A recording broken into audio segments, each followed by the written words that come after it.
Hello, and welcome to The Hump with Katie Thiroux.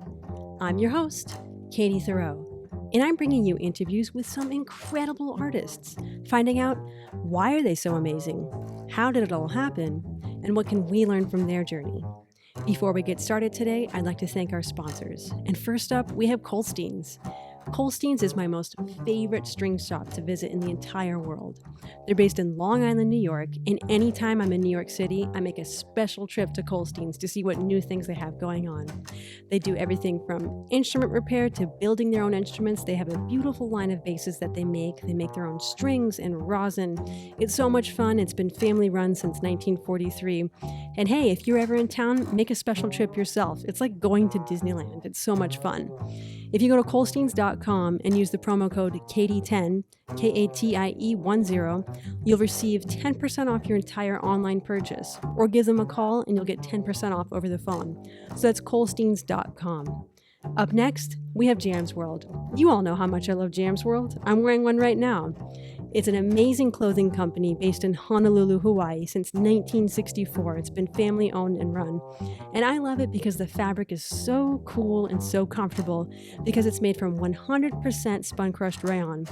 And when I'm up there on stage, you guys, I'm sweating, I'm working my butt off, and I know that Jam's World is going to keep me cool and comfortable. And I really feel like I'm wearing a piece of art made just for me. I love their patterns. I love their artwork. They make clothes for everyone from kids to adults. So go to jamsworld.com and use the promo code JAZZ15, JAZZ15, to get 15% off your entire online purchase. Last but not least, we have discoverdoublebass.com. This is just an incredible online resource for bass players, no matter what stage you're in. If you're a beginner, an intermediate, or a super pro level, they have something for everybody. They have a wonderful YouTube channel with so many free lessons, and they have courses with people like David Alan Moore, who's in the Los Angeles Philharmonic, or our guest today, John Goldsby. I even have a course up there myself. So go take a look at discoverdoublebass.com. All right, the moment has come for me to introduce our guest today, the incredible John Goldsby. I call him the Seeker because if there's anything he needs to figure out, he finds a way to do it. He's so humble. This conversation was so much fun because I thought I did my research, which I did, but he would say things like, oh yeah, that time I was on tour with Louis Bellson's band. And I was like, what are you talking about? Or that time I was playing at the Village Vanguard with Mel Lewis. So we just had such a fun conversation. He's been in the WDR Big Band in Germany. I'll let him tell you what that acronym is. It's German, and my German is not Wunderbar, so I'll let him explain all of that. He's been living in Germany for 26 years, and he's just a fantastic educator, a bass player, and I can't wait for you to hear this conversation with John Goldsby. I'm going to get right into it, John. I feel like if you had an autobiography or someone wrote something on you, it would be called From Kentucky to Cologne. You've kind of been, you've done it all. You've been everywhere, and I just kind of want to start right at the beginning because it's so interesting to me that you grew up in Kentucky, but you didn't even start playing bass until a little bit later on in your musical career. Right. I played in rock bands. I played guitar and then electric bass.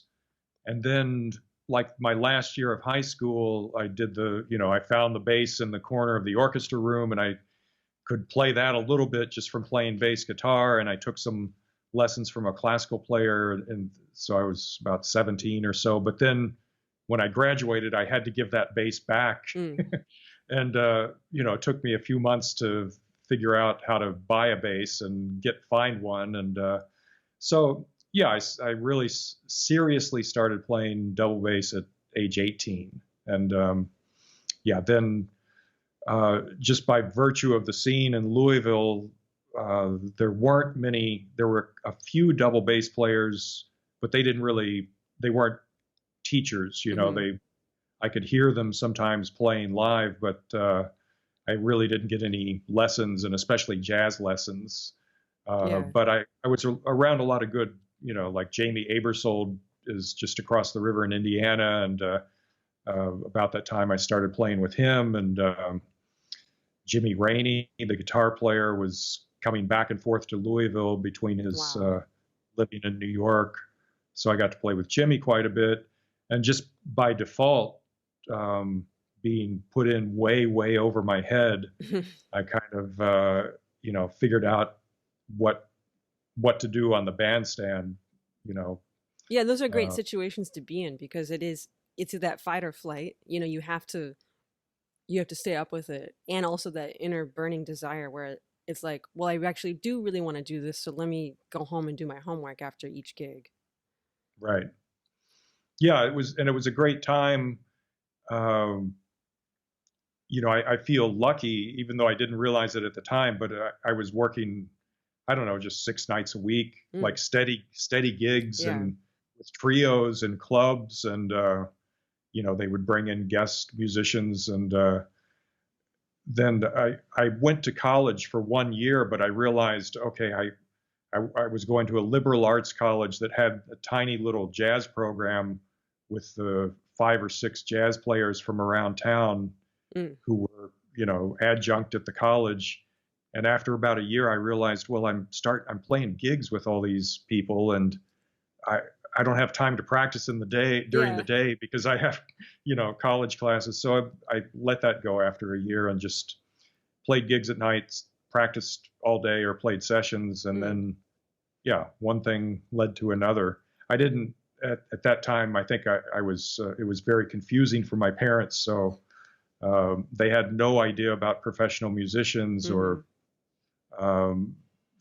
but to me, it was just, this is wonderful. It's like a great thing and gives me so much satisfaction and kind of a social activity. So I just went all out and didn't look back. Well, I don't think that your career suffered at all from not continuing your studies.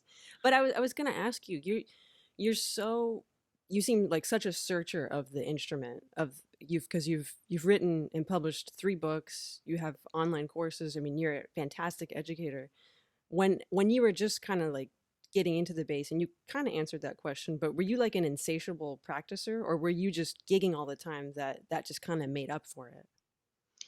At that time, I had the sort of, if we can go into the psychologist's office for a minute, I always felt, a little intimidated or well, they're all masters of their instrument, and I just started, and I can barely play a, 2-octave scale, and so I sort of, like you mentioned, the fight or flight thing.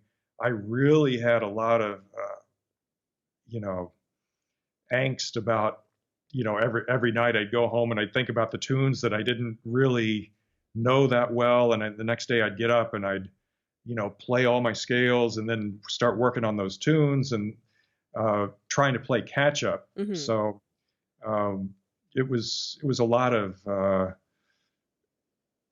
at the time it felt just normal, but when I look back on it, I think it was, I was playing a ridiculous amount of hours per day, and part of it was just this maintenance practicing or trying to learn this big strange instrument, and then also learn the repertoire and the history, and then go do the gig and hang out at the club. So yeah, I mean, and that's the cool thing about when people take that path, and I kind of feel like I did that myself. It's like you could still be in school studying, but you're really making your own curriculum, if you want to say, because you're making yourself accountable for the things that you want to do and the things you want to accomplish. Because when you get to the bandstand, someone calls that tune from the night before, and you go, crap, I should have learned it. I didn't know it last night. I had the time.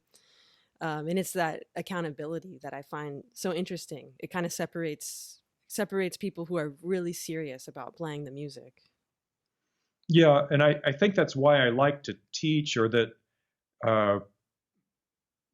people say they like to study with me, is because I went through that period of trying to figure out, okay, what can I do, and what is it that I can't do, and if I hear something on a record, what are they doing that I can't do?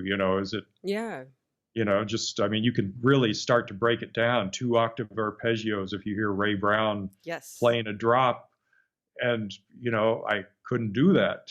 So then I realized, okay, I have to slowly start learning arpeggios, and just one little building block after another. And I'm kind of nerdy, so I would write this stuff down Mm-hmm. like the night before, and then the next day I would get up, and then I'd have my list, sort of my of challenges there, and say, Mm-hmm. okay, I'm going to try and do this. I'm going to do this, and then do the stuff I was working on last week. And I explain that to students as best I can, and then I hopefully point out or scare them enough that they realize, okay, I can't practice for you. You've Mm-hmm. got it. Yeah. go do it. Because I also, being around Jamie Aebersold, I loved books. Mm-hmm. He was a big jazz educator, and I bought a lot of just various how-to method books. And you can read all those books, and they're great just for the intellectual knowledge, but even knowing it intellectually is still not being able to get up on the bandstand and play it. You have to put it into actual practice. Right.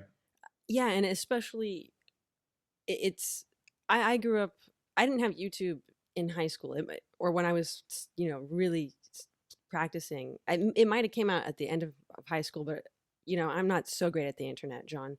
So still having that tangible way of practicing, just by listening to tapes or CDs, transcribing that way. And you didn't have that advantage either of looking on YouTube. Oh, there's Ray Brown, there's his hand. Being able to see all these great players. So you were still doing it like everyone else did, by ear. And students do have an advantage, I think, today, which is great, to be able to see everything. Yeah, in a way,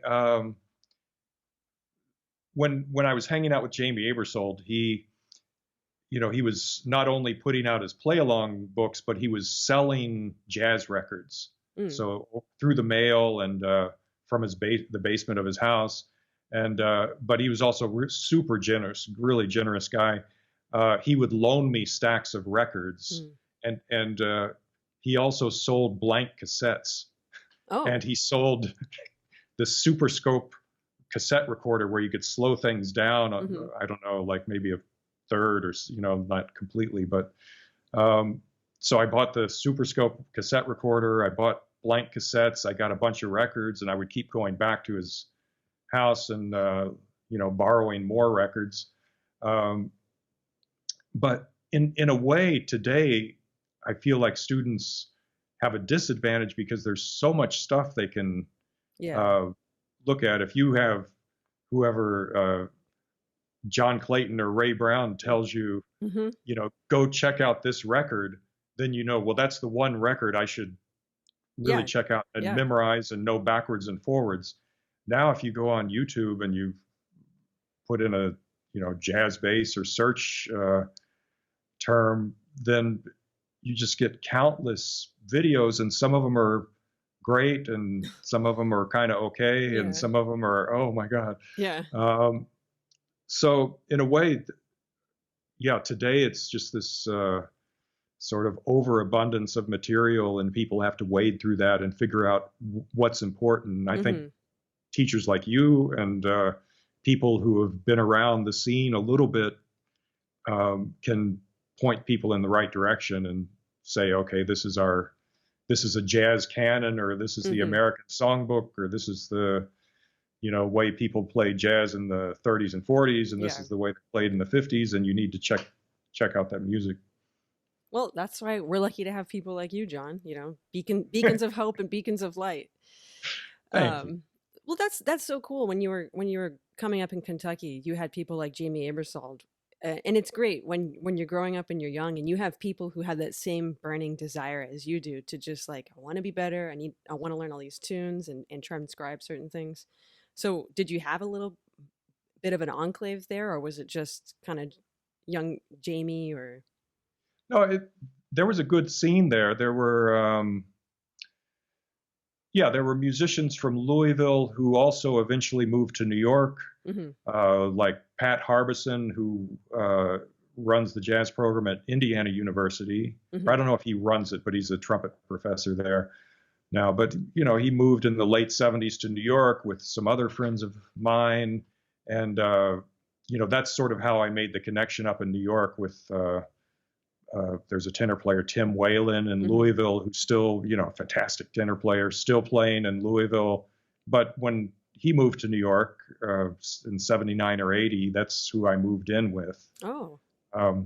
So, I kind of had the luxury of just driving up to New York, and I had an apartment, a mattress on the floor in a place with a drummer and a tenor player. So it's better than, moving into the Y, Yeah, sure. Yeah.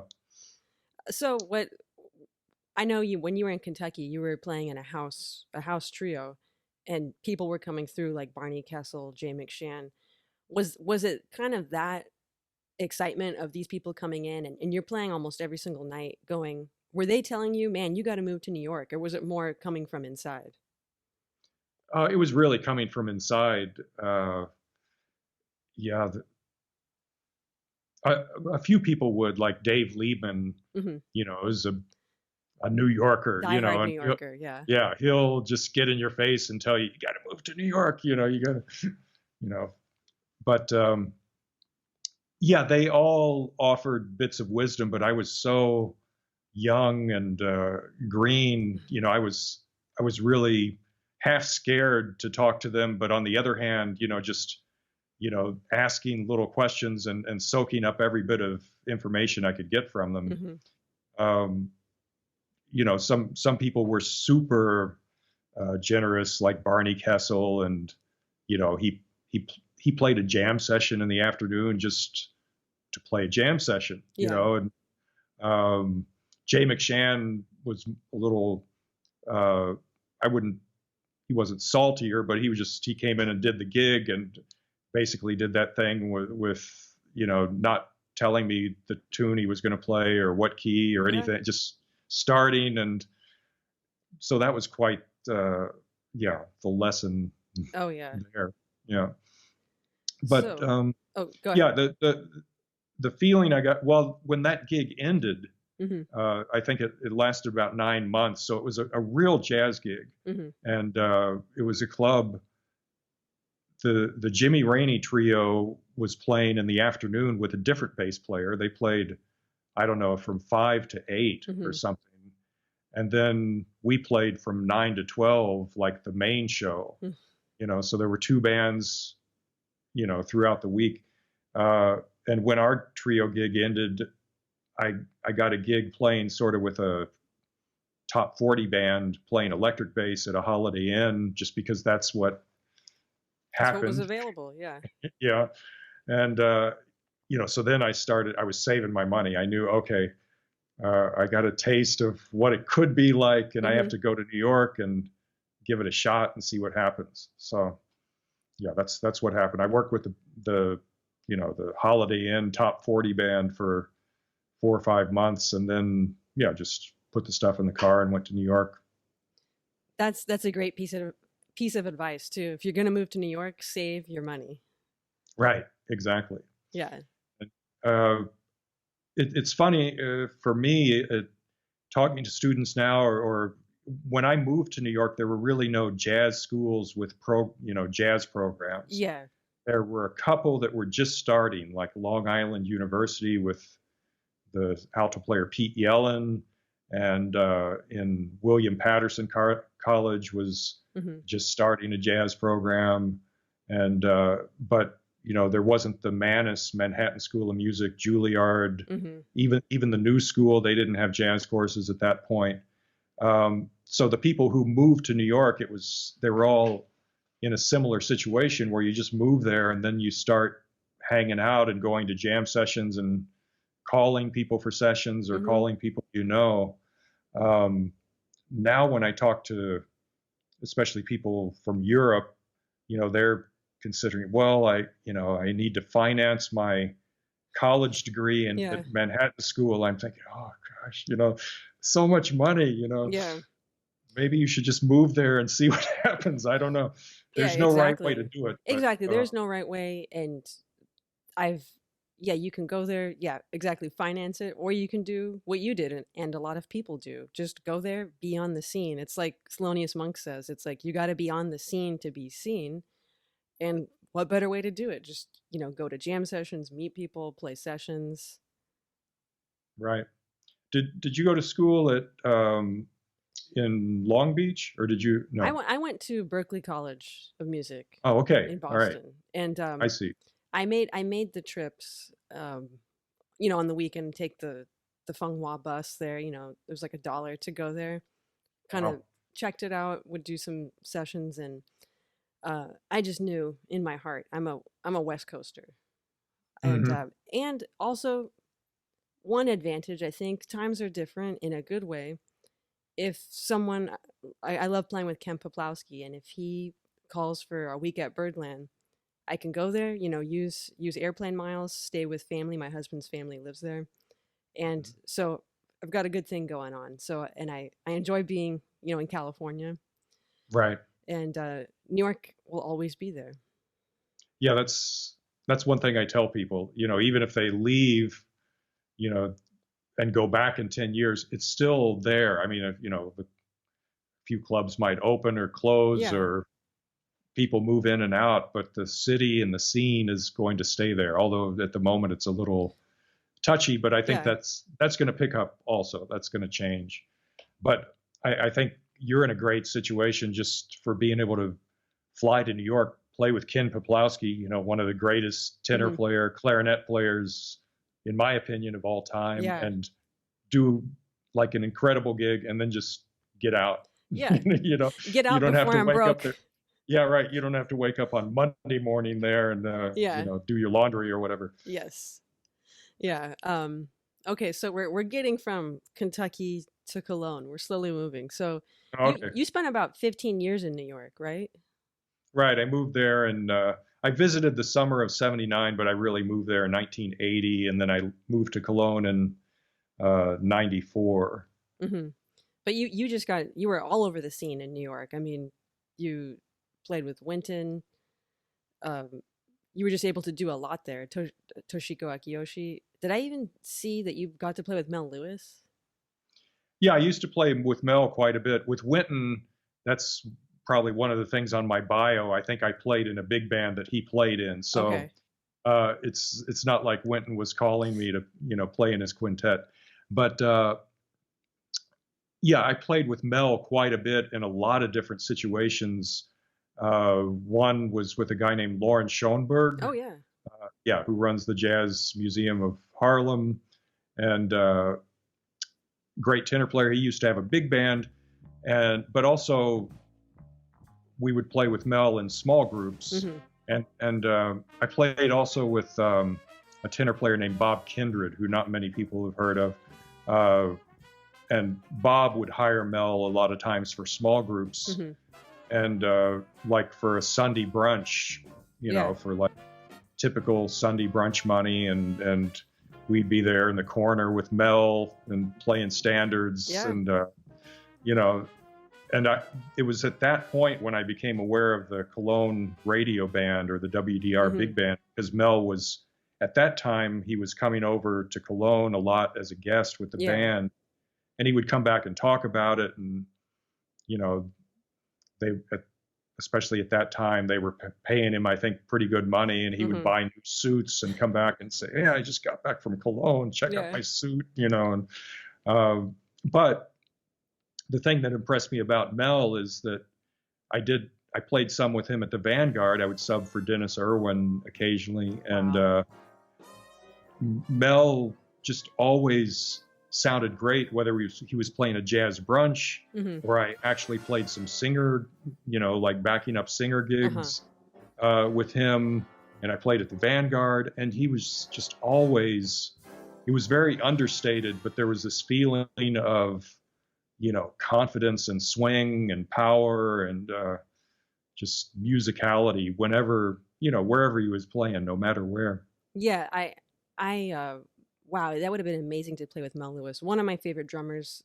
Some of my favorite recordings have Mel Lewis on them, and I know he says in those Lauren Schoenberg interviews, the history of the drums. It's like for him, the drums, he wants to be a couch, something comfortable for the whole band to sit on. And playing the drums, he says, should be as easy as taking a drink of water. Like, so I felt, and when you see him play, like, it seems so easy as well. That's amazing. And also that he was in New York playing all those gigs. There's a Keter Betts story where he was playing something similar, like a Sunday brunch, and someone asked him, like, what are you doing here? And he's like, well, a gig is a gig is a gig, right? Yeah, so he was just playing his best every single time. Right. Yeah, one of my favorite things that sticks in my mind that Mel told me was, he said, well, if everybody just plays with me, it's going to sound great. And was it true?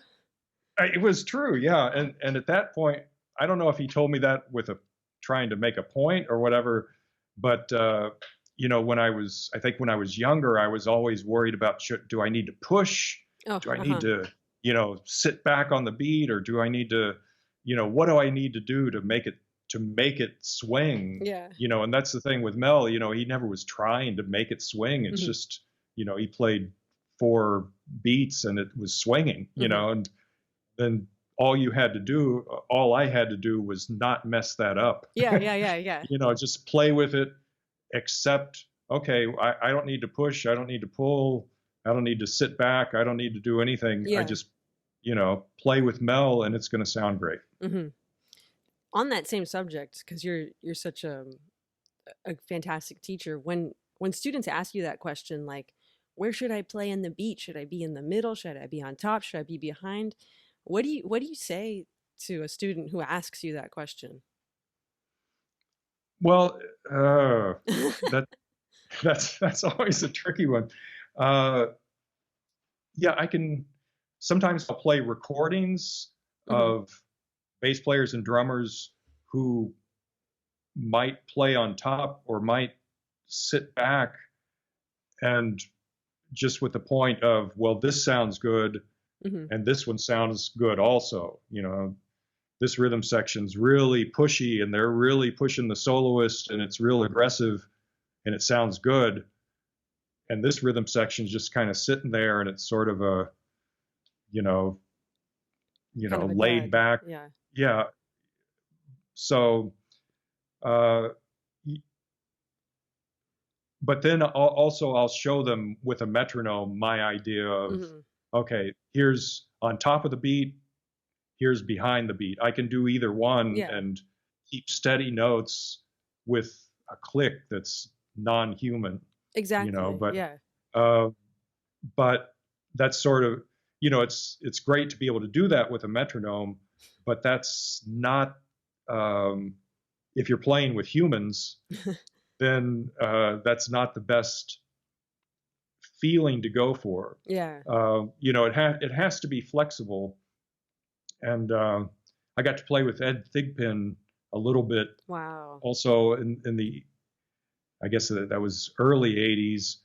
But yeah, he was telling me that the beat is like your heartbeat, and everybody has a different heartbeat. Yes. It's so you have to accommodate that with different people who you play with. And some people are just more pushy and some people are more laid back. And it works if somebody's pushy and somebody's laid back and they both keep their musical personalities intact. That'll work. But I think the problems come maybe with inexperienced players where they play with somebody, say, who's, way on top, and then they feel like, okay, I need to move my beat around, and then it becomes, not very precise. Somebody. Yeah. Yeah, it's that feeling of, compromising your own time to kind of, you think you're helping out by maybe you're playing with a drummer that's a little bit on top of the beat, but actually you're kind of messing up that hookup, like you're saying. It's kind of like that rub. Oh, I can hear the drummer's kind of ahead, but I'm either down the middle or this is where I feel it, and that's where that rub. Like when I hear like Shelly Manne and Ray Brown play together, kind of has that little bit of the same feeling. Or Ray Brown with anybody, because Ray Brown he kind of just had his own compass. Sure. Yeah.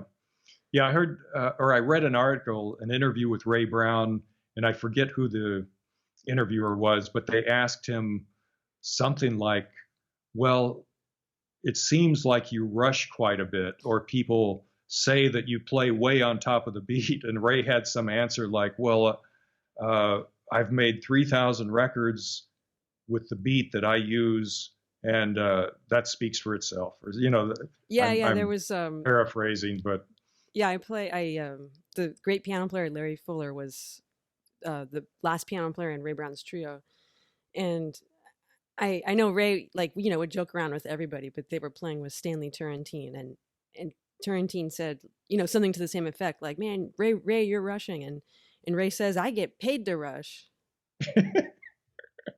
Yeah. And that's not to say that everybody should rush or but when you hear Ray, it's just obvious it's Ray, and then his beat is, infectious and just grabs the whole band. Yeah. And that's a certain dynamic. Not every bass player has that or hears it that way, but I love your sound. It reminds me of Ray. Oh, thanks. But it's you sound like yourself, and Ray sounds like himself. It's even if we try to sound like somebody, or part of their DNA is in our musical personality, no two players sound the same, really. Yeah. Hopefully. Yeah.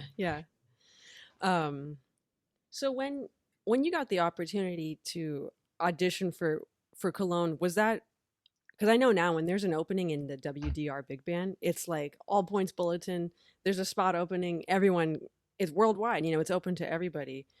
Was that how it was back then in the 90s?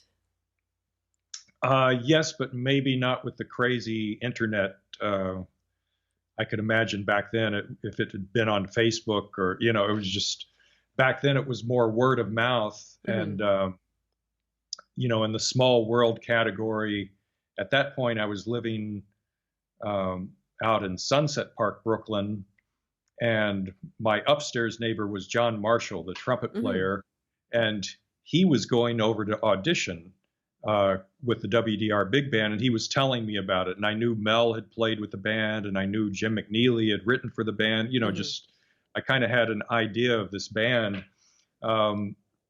And John was going over to audition, and finally he came back and he said, "Okay, they gave me the gig." And I thought, "Wow, that's amazing." So that was my upstairs neighbor.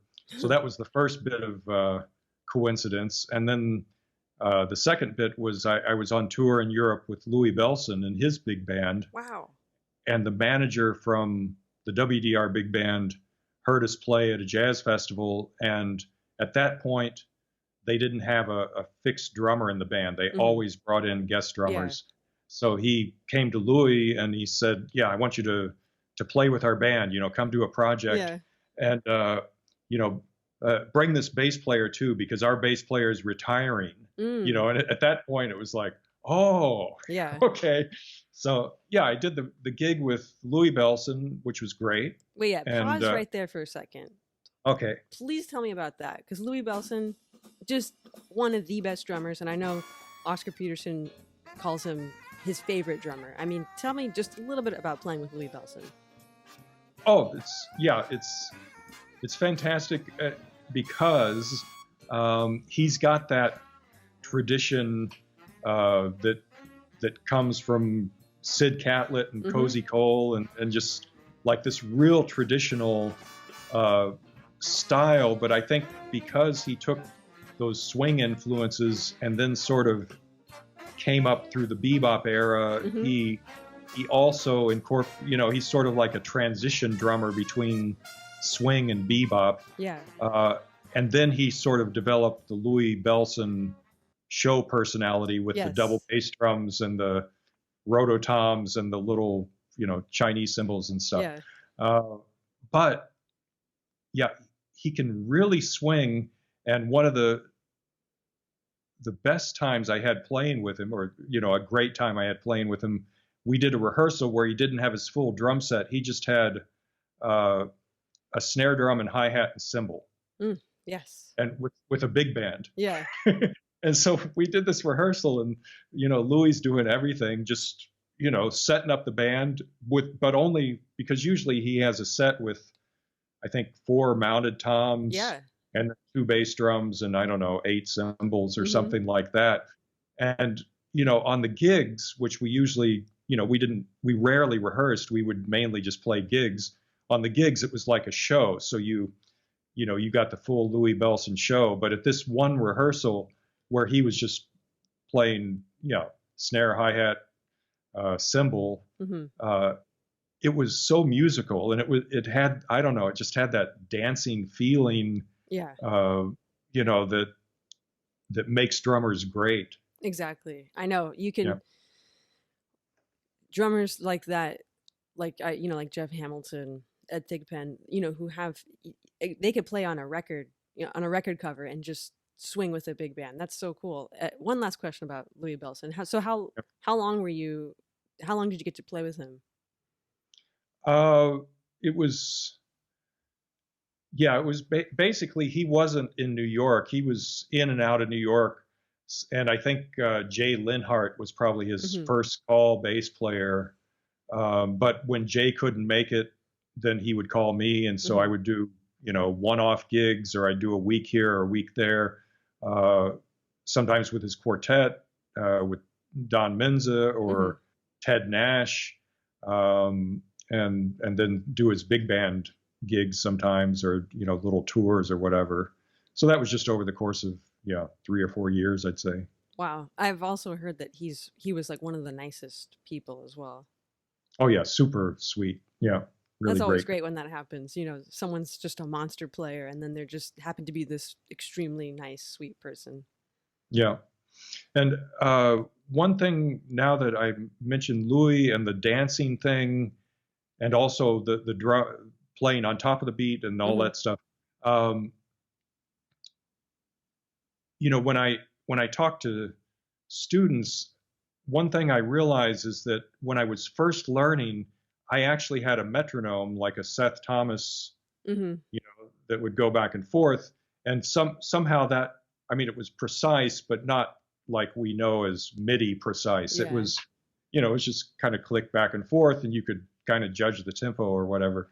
And I think it was when I got to New York that I first ran into people who were using like a Dr. Beat, drummers like Smitty Smith and Dave Weckl and Joel Rosenblatt, who are all about my age.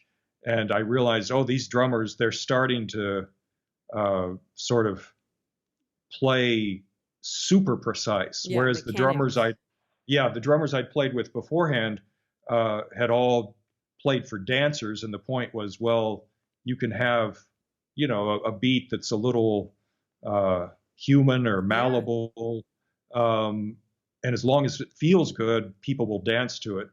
But in the 80s, I think with the advent of MIDI and the DX7 and the Alesis drum machine and the Dr. Beat metronome, people started, or drummers especially, started equating perfect time with swinging.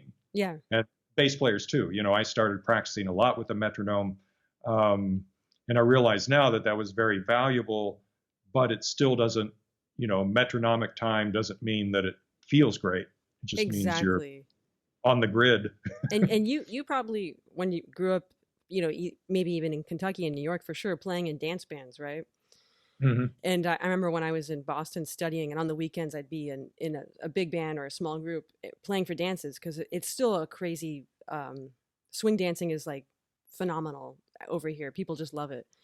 And I remember if we were sounding good, we felt good, the floor would be full. And then I remember one night the arranger brought in he arranged like a Metallica song and tried to do it in a different way, and the floor cleared because no one wanted to. The beat didn't feel good for them, and that's when I kind of realized kind of what you're talking about. It's like, there's that metronome, but these people, they don't know what the chords are, they don't know what we're doing, but it did not feel good. Right. Exactly. Yeah.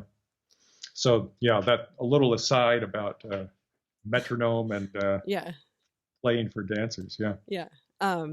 Okay, so Oh, can you say what WDR? I love the actual, what does that stand It's for? Yeah, it's Westdeutscher Rundfunk. So Yes, the thanks for West, saying that. I'm glad I didn't have to.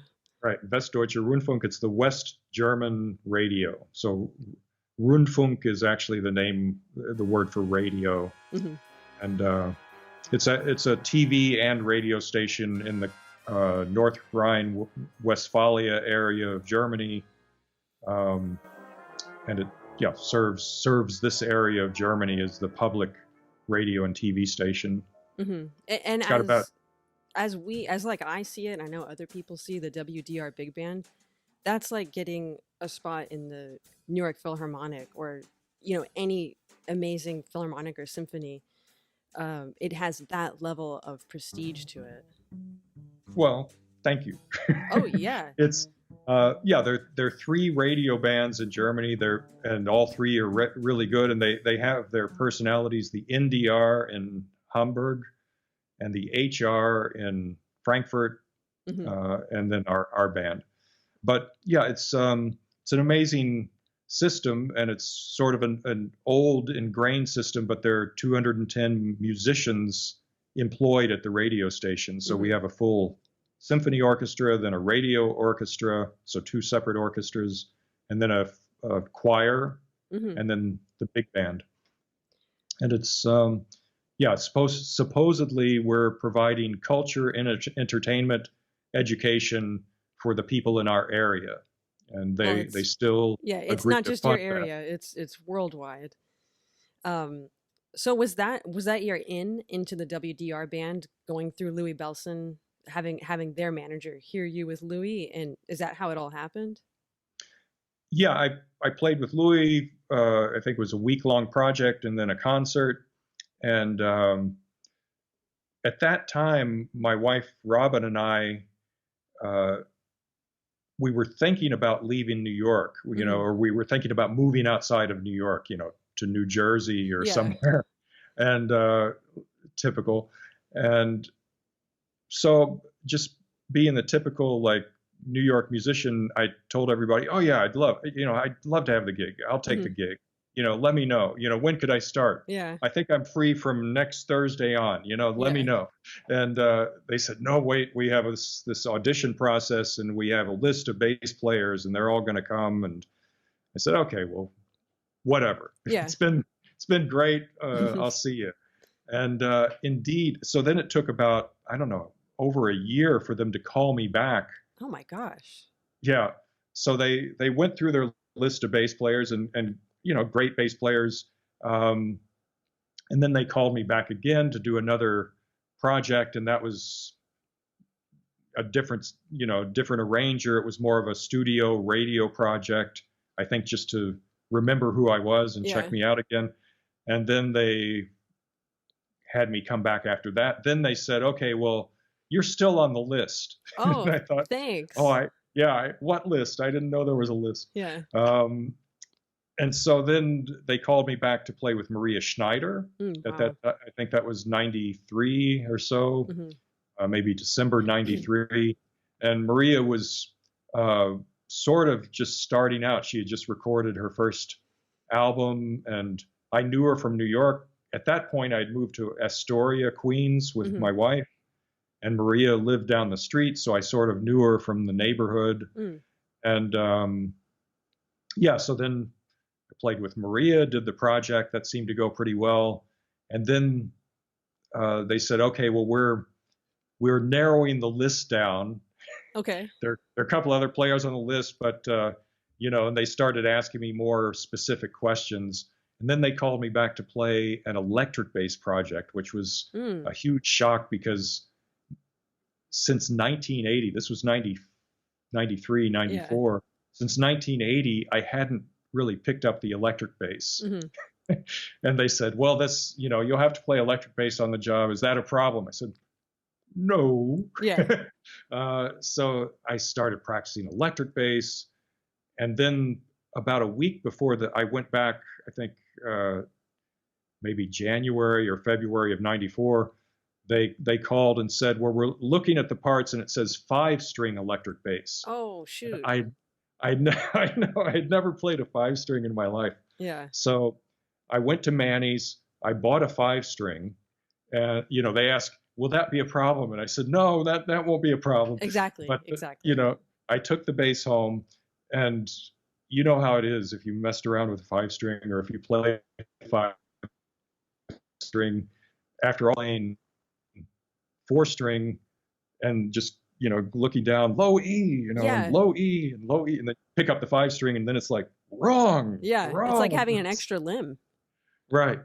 So I practiced that as much as I could for a week to kind of get the vibe, but it was also reading, and it was very confusing, but it worked out. The drummer on that project was Adam Nussbaum. Cool. He told me, oh man, I got your back, just sort of like Mel, just follow me, everything will be cool. Yeah. But yeah, I got through the week on electric bass, and I think they thought, okay, that's good enough for us. He's more of a double bass player, but he can hold an electric bass, so that's good enough for us. So since joining the band, I've played quite a bit more electric. I kind of enjoy it, but I still don't consider myself an electric bass player. I'm a double bass player who can play a few notes on electric. That's great. So they finally offered you the position. So wow, it must have been a rotating position for at least a year. And since you've been in it, the list of guests that the WDR Big Band has is incredible. Can you just talk about, I know you got to play with Ray Brown and Jeff Hamilton, Clark Terry. Can you talk about some of like the standout moments for you in that, playing with some of those guests? Yeah, there are a lot of standout moments, and that's the thing I love about the band is the quality is always very good, even if it's just a project with only the band. It can be great. And then we also do a lot of projects with guests. Like it was great having Jimmy Heath over in the last few years before he passed away, and I had played with him I think once in New York, but just to be able to kind of hang out with him for a whole week-long project, that was incredible. James Moody, same thing. Yeah. Just from the old school, really great people, from the heart, and incredible musicians.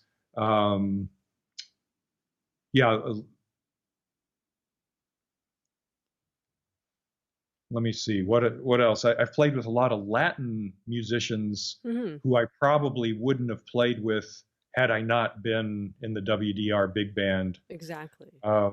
So like Paquito de Rivera and players like that, or Chucho Valdez. Wow. And yeah. So yeah, I don't want to just rattle off name after name, but those are the things that stand out to me. Well, it's also cool, like you're saying, it's the WDR band is its own thing within itself. Like you guys put out your own projects, but I also love too, like they'll have a guest arranger, like Bill Holman will come over and arrange music. My other question about when you decided to make the move, when WDR finally gave you the gig, what was that like? Were you said you were kind of ready to move away from New York, but not that far. Were you ready for it, or were you kind of concerned about that feeling of like, oh, I'm going to leave New York? Everyone has this thing like, when I leave, everyone's just going to forget me. What was it like for you making that decision? Well, it was sort of like the decision when I decided to move from Kentucky to New York. At that point, I figured, well, if it really doesn't work out, then I get in the car and drive back to Kentucky. And I thought the same thing about Europe, even though the logistics are a little more intense, because I was moving with my wife and my baby, 18 months old. Wow. So we thought, okay, we'll try it for a year or 2, 3 years. And if it's really terrible, we can probably go back and I'll start scuffling around New York again. Because like we've talked about, New York is just going to be there. Yes. And it's a great place to spend time. But I think you can leave for a decade and go back and it's still going to be the same, more or less. Yeah. So when I moved over in '94, I quickly realized I was the only person over here with email. Wow. So yeah, nobody was using email. So in New York, I had started and I had an AOL account or CompuServe or something. And, I was sending some emails to different people. But then when I moved to Germany, I realized, well, nobody here, they all had cell phones, which the people in New York hadn't really, the cell phone the thing answering machine still. Right, it was still the answering machine, and the real slick studio players had beepers. I thought, oh, they must be really busy. They have a beeper on their belt, know. But yeah, so that, we were in a way really isolated when we moved here, and we also moved outside of the city because we had just lived in New York for 15 years, and we didn't want to move into the middle of some other city, so we decided to get a house with a garden and to rent a floor of a house. And that was a great decision. And we also, that forced us to learn German. Yeah. Because people outside of the cities, don't necessarily all want to speak English, or they can't, or they won't. And so I remember and the phone system was very kind of archaic at the time. So I remember, we were getting these huge phone bills. One or the other of us would be calling home or calling friends back home, and there was no way to check, how much did that phone call just cost? So, hundreds and hundreds and hundreds of Deutschmark at the time. Yeah. So then I worked out a system. I thought, okay, well, I'll just take coins down to the payphone. That's some, like a bit of a walk away in our neighborhood. And I actually remember calling Ken Peplowski from the payphone, putting in coins, trying to act cool. But, I could realize, I realized that the time was just, clicking through really fast. I'd put, 4 coins in and I'd see the time running down. Hey, Ken, this is John. I'm just calling to check in, see if anything's going on, Yeah. So yeah, that's how the first few years were. Very little contact to the U.S. I went back a few times and tried to play gigs in New York, but it didn't really seem. Something inside of me said, "Oh, you still have to make the scene in New York," but in reality, you don't have to make the scene anywhere if you're satisfied with what you're doing musically and. That's so true. Exactly. Yeah. Yeah, there's no pressure to force something like that. Like you're saying, you're already you are on a scene, in Germany. You exactly. Okay, I want to ask you 2 more things before I let you go. Thank you so much, John, for all your time today. Yeah, sure. What were those 2 things I was going to ask you? Oh yes, I want to talk about Ray Brown, and then also you're a phenomenal educator. Let me hit that first. You have 3 books out that you've written, and I think the most popular one is The Jazz Bass Book. Can you talk a little bit about that? I know it's like a historical perspective, and everybody knows about this book. It's wildly famous. Oh, that's great. But how long did it take you to compile? How long did it take you to work on this book, getting that out? Well, I was writing for Bass Player magazine for quite a while, and this is my story of being an author and an educator, and maybe somebody else can take something from this. But I'll jump back to my first book. The first book was Jazz Bowing Techniques for the Improvising Bassist.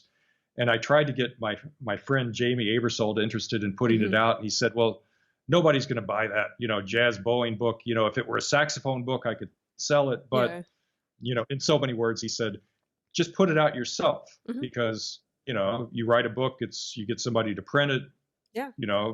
He'll buy a few copies from me and distribute them, or I can have a post office box. So the reason I wrote that book was because I was practicing a lot with the bow, and I had, recordings that I just loved where people were playing with the bow, and I tried to figure out how are they doing that. And I took some one-off lessons with classical players and tried to figure things out. But mainly it was my research into how do I play with the bow. And then I got I transcribed a bunch of solos, and I wrote some tunes that were based on jazz bowing. And then I thought, okay, well, this is worth putting out as a book. Maybe somebody will get something out of it. And the book led to me writing for Bass Player magazine.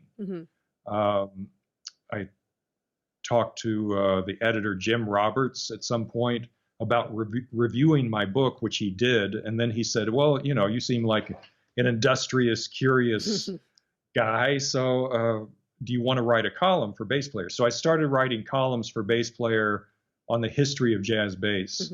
And that really formed the foundation for what 10 years later would be the jazz bass book.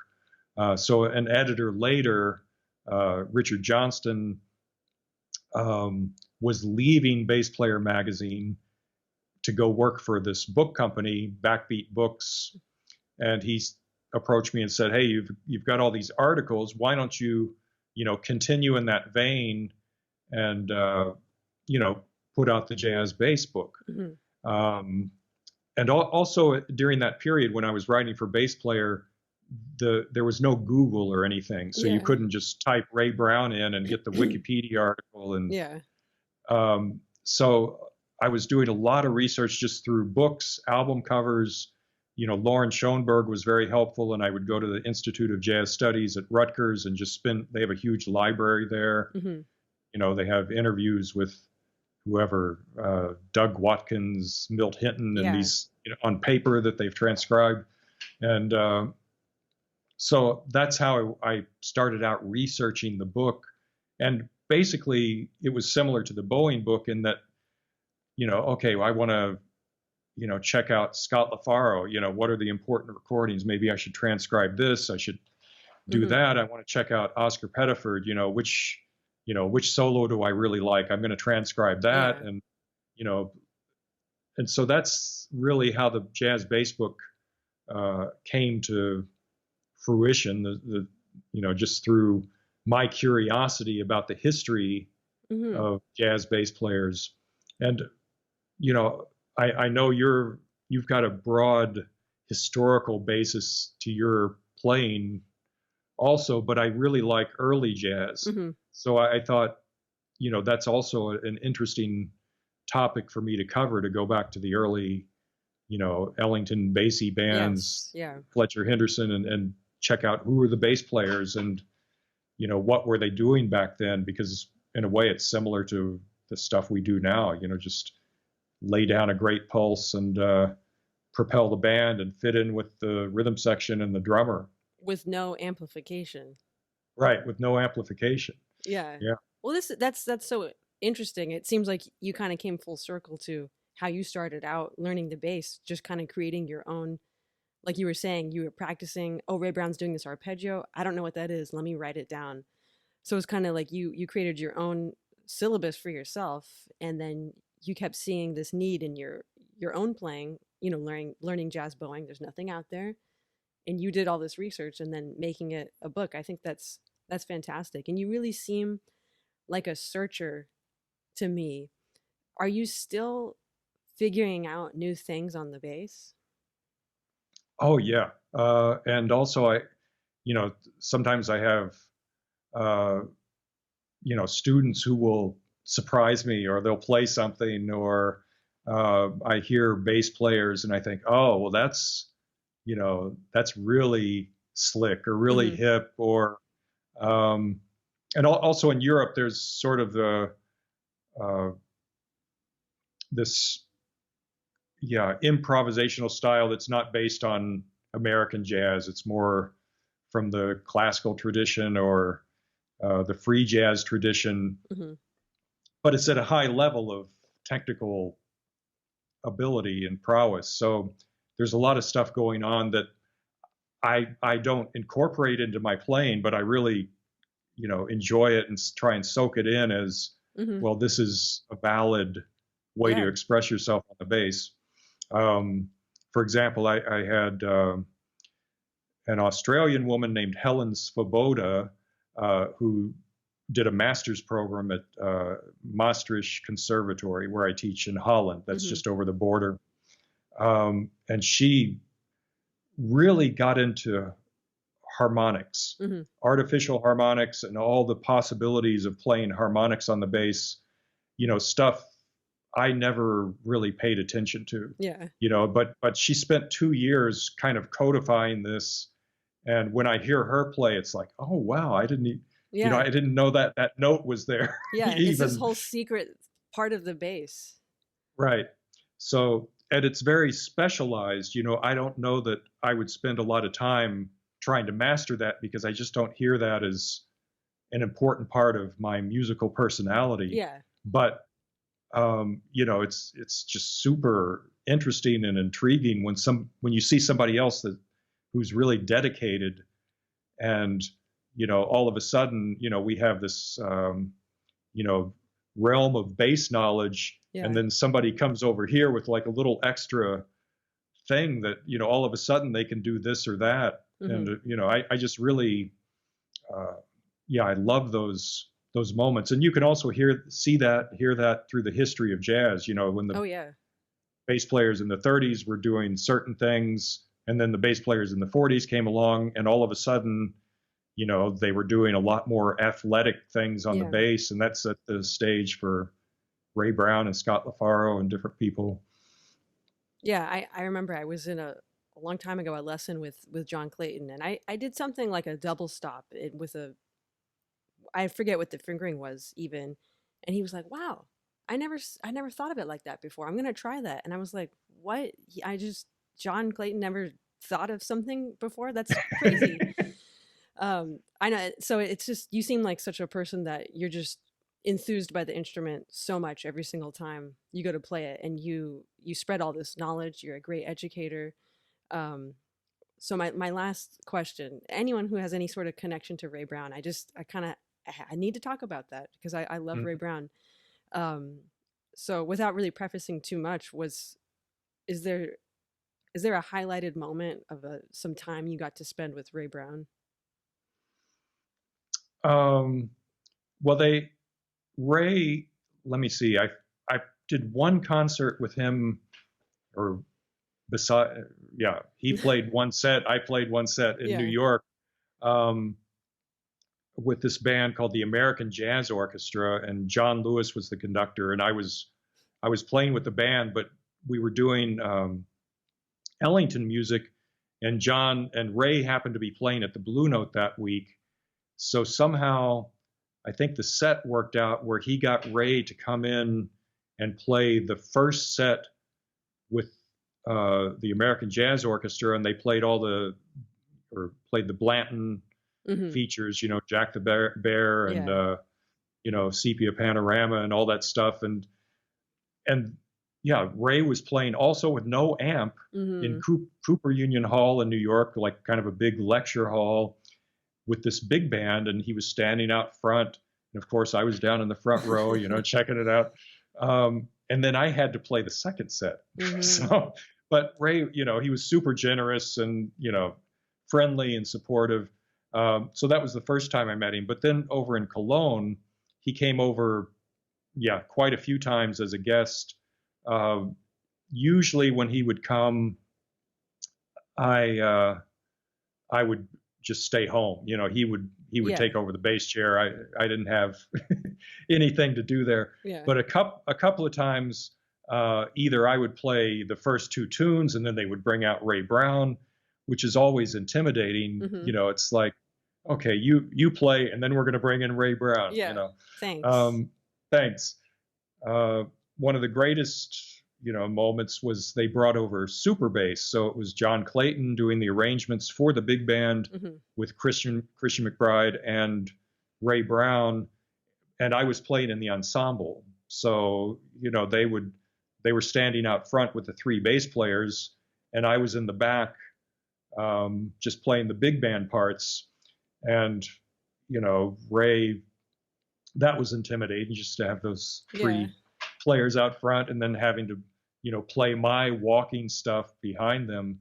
But Ray would, tell me things like, no, they shouldn't know it's any different if I'm playing or if you're playing. When I stop playing and you start playing, it's got to be the same. Yeah. And, so on one side that's inspiring, on the other side it's terrifying. Yes. Because, if Ray Brown plays a chorus of quarter notes and then you got it, then yeah. Oh, that's so cool. What a great experience. Okay. You've been so generous with your time today, John. Tell us what you're working on right now. I know you have 2 courses out with Discover Double Bass, right? And another one on the way? I have 2 more on the way. Oh, wow. So I think. So you're expecting? I'm expecting, twins. I think the next one that's coming out is a course on bass, on soloing. Mm-hmm. And the course is entitled Tell Your Story. Mm-hmm. So hopefully I can give bass players some food for thought or some exercises or some systems to think about how to create interesting solos. Mm-hmm. And be able to, in my opinion, a solo is just sort of a bass line that's taken off on a life of its own and is in the foreground. As opposed to, we play bass lines and then all of a sudden we have to play a bunch of fancy stuff. Yeah. So that's the next course that's coming out on bass soloing. And then I think later on, maybe there's another course on walking bass. Mm-hmm. that will give my ideas about how I think of walking bass. Mm-hmm. So, well, your approach and delivery is so clear and so executed. So I'm really excited to check those out because you make everything so easy the way you present everything. Oh, thank you. Yes. It's like I used to play with a tenor player named Billy Mitchell, mm-hmm. and he, when I'd tell him, oh, Billy, you sounded great on that last set, it was really great. He'd say, well, it's easy if you know how. Oh, I always thought, a hip line, yeah. Well, yeah, hip line. Yeah, it is easy if you know how, if you can do it. The other project I have coming out, I recorded a trio record during the COVID lockdown. Mm-hmm. So that should be, I think that's going to be called Segment, and it's with the trio from the WDR Big Band, Billy Test and Hans Decker. So that fantastic. Hopefully will be out by the year's end. Very cool. Well, I'll make sure everyone finds out about that. Yeah. John, thank you so much for taking the time today. You're such an amazing bass player, inspiration, an incredible educator. And I really look forward to checking out your courses. And hopefully when we can travel again, if I'm ever in Cologne, I'd love to make a stop. Yeah, I'd love to visit Long Beach again. I was there one time, I think, for the IAJE. Yes, yeah. Yeah, so one of these days, we'll meet in person. We'll play bass duets. That would be very fun. Yeah. All right, well, thank you so much, John. Stay safe. Okay. Thanks, Keep Katie. grooving. All right. Okay, you too. All right. Bye. Bye-bye.